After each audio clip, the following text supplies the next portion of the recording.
गणाधीश जो ईश सर्वा गुणांचा, मूळारंभ आरंभ तो निर्गुणाचा. नमो शारदा मूळ चत्वार वाचा, गमू पंथ आनंत या राघवाचा. जय जय रघुवीर समर्थ. रामकृष्ण हरी सर्वांना. आज आपण तुकाराम महाराजांच्या गाथेतील अभंग क्रमांक 5 बघतोय. 5व्या अभंगात संत तुकाराम म्हणतात, अंतरीची घेतो गोडी पाहे जोडी भावाची, देव सोयरा देव सोयरा देव सोयरा दिनाचा. आपुल्याचं वैभवे शृंगारावे निर्मळे, तुका म्हणे जेवी सवे प्रेम द्यावे प्रीतीचे. संत तुकाराम या अभंगामध्ये भाव, भक्ती, प्रेम, प्रीती याबद्दल बोलतायत. देव कसा आहे, काय करतो देव? अंतरीची घेतो गोडी.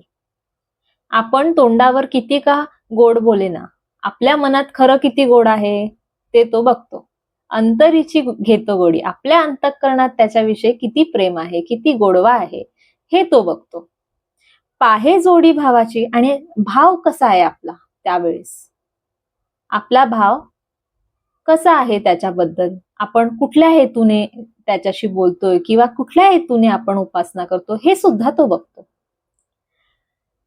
आणि नंतर जेव्हा आपण ही परीक्षा देतो, ज्यावेळेस त्याला कळतं की नाही, या भक्ताचा भाव खरंच शुद्ध आहे आणि हा पूर्णपणे मला समर्पित आहे, त्यावेळेस तो जो देव आहे तो या दिनाचा, या शरणागताचा सोयरा होतो, आप्तेष्ट होतो, स्नेही होतो.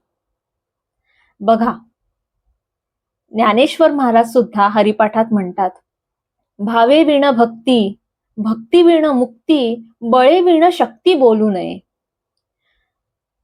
ज्याच्या मनामध्ये भावत नसेल त्याची भक्ती ईश्वरापर्यंत पोचेल काय? देव सर्वव्यापी आहे. आपल्याला असं वाटतं की आपण रोज 13 माळ जपतोय, श्रीराम जय राम जय जय राम, श्रीराम जय राम जय जय राम, रामकृष्ण हरी, जे काही असेल. पण देव सगळीकडे संचरलेला आहे, आपल्या मनात सुद्धा आहे. आणि आपण त्याला असं फसवू शकू? मुळीच नाही. तो आपल्या अंतरात राहून आपल्या अंतराची गोडी बघतोय. आणि खरंच हा जो गोडवा जिथे त्याला सापडतो, त्याला इतका आनंद होतो. तो गोडवा बघून, तो भाव बघून त्याला आनंद होतो. आणि मग देव काय करतो, ह्या ज्या व्यक्तीशी, ज्या शरणागताशी सख्यत्व झालं ना, त्याला तो कधी सोडत नाही.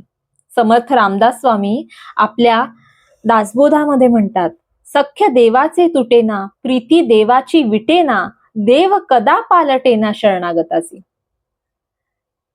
अरे मना, देवाच्या सख्यत्वासाठी पडाव्या जीवलगांसी तुटी. तू काय कर, त्या देवाला शरण जा, देवाशी सख्य कर, देवावर प्रेम असू दे, देवाचीच प्रीती असू दे. देवाच्या सख्यत्वासाठी पडाव्या जीवलगांसी तुटी, सर्व अर्पावे सेवटी, प्राण तोही वेचावा. अशी ज्याची तयारी झाली त्याला देव स्वतः प्रेम करतो. आणि कसं करतो? भरभरून प्रेम करतो. तुकाराम महाराजांची पुढची ओळ आहे, आपुल्याचं वैभवे शृंगारावे निर्मळे.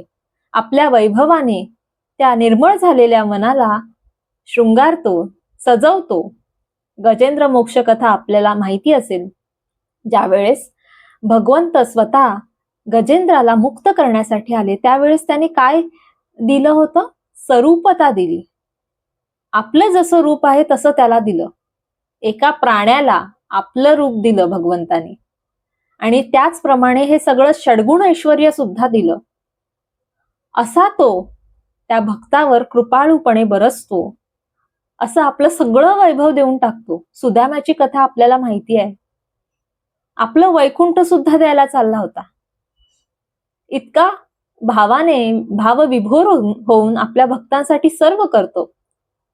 आता असं आहे का की भक्त शरणागतीला आला आणि त्याने भावाने भक्ती केली म्हणून तो फक्त आपलं बाह्य रूप देतो, म्हणजे स्वरूपता देतो? तर असं नाहीये. आपली जी अंतरस्थिती आहे ती सुद्धा तो त्या भक्ताला देऊन टाकतो. संत एकनाथ महाराज त्यांच्या एकनाथी भागवतामध्ये म्हणतात की कृष्ण काय म्हटले, भावे करिता माझी भक्ती, साधका स्वसुखाची प्राप्ती, तेथे इच्छेसी कामलोभ जाती, माझी सुखस्थिती मदभक्ता. काय म्हणतात भगवान, की जो कोणी भावाने माझी भक्ती करतो त्या साधकाला सुखप्राप्ती तर होतेच, सुख तर मिळतच, पण सुखापेक्षा पण मोठं सर्व सुख जे आहे, सच्चिदानंद रूप जे आहे भगवंताचं, ते त्याला प्राप्त होतं. त्याच्या मनातल्या इच्छा, काम, लोभ सर्व निघून जातात आणि त्याला सुखस्थिती मिळते. कशी? माझ्यासारखी, माझी सुखस्थिती मदभक्ता. मी माझी अंतरातली सुखस्थिती त्याला देऊन टाकतो. एवढा देव कृपाळू आहे. आणि म्हणून तुका म्हणे, जेवी सवे प्रेम द्यावे प्रीतीचे. असा जो देव आहे तो आपल्या भक्तासोबत जेवतो सुद्धा. नामदेव महाराजांचं आपल्याकडे उत्तम उदाहरण आहे.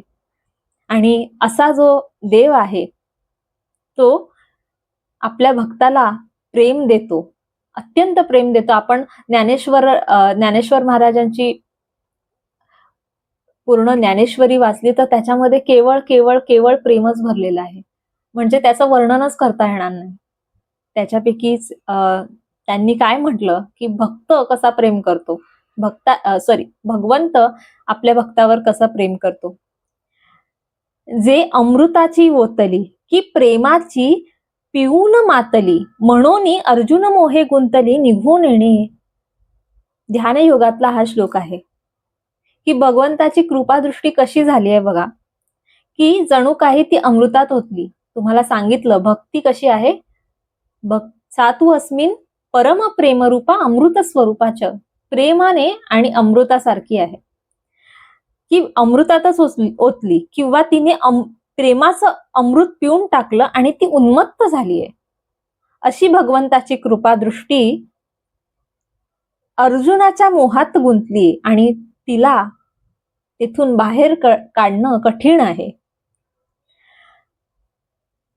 असा देव आपला सखा, आपला सोयरा होऊन जातो, असं वर्णन तुकाराम महाराज म्हणतात.